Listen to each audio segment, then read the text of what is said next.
በቃ ቤቱን ፈዋርጌዋለሁ ቹካ እየመጣሽ ነው ተቀብያት መጣሽ የምን ቸካ ነው ይዞ የሚመጣው ኧረ ጸድቺ ካግኝቷል የምትበላ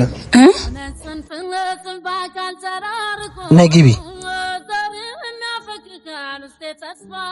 ይዙ ወይ አንዴ ላውራ እሺ ግቢና ጠብቂኝ እሺ ምንድነው ምን ለማድረግ እየሞከርክ ነው ምን አደረኩ እኔ ባለውበት ለምን ሴት ይዘመጣ ፍቅረኛ አይደለሽ ለምን አላመጣም ላንተ ያለኝን ስሜት ታውቃለህ ቢያንስ አታዝንልኝም ሌላ ሴት ጋር እንደምሄድ ታውቂያለሽ ታዲያ ማምጣቴ ለምን ገረመሽ ማወቅና ማየት ይለያያል በሐሳቤ ከሌላ ሴት ጋር ሆነ መሳል አልችልም ለምን ባይናይቼ እንድሰቃይ ትፈልጋለህ አምነሽ ተቀበይ እኛ ምንም አይደለንም ከዚህ በኋላም እንደዚህ ነው የሚቀጥለው ጓደኝነታችንም እንዲቀር ፈልገና እሱ ያንቺ ምርጫ ነው አሁን ሌላ ነገር አታስመስዩ ነይ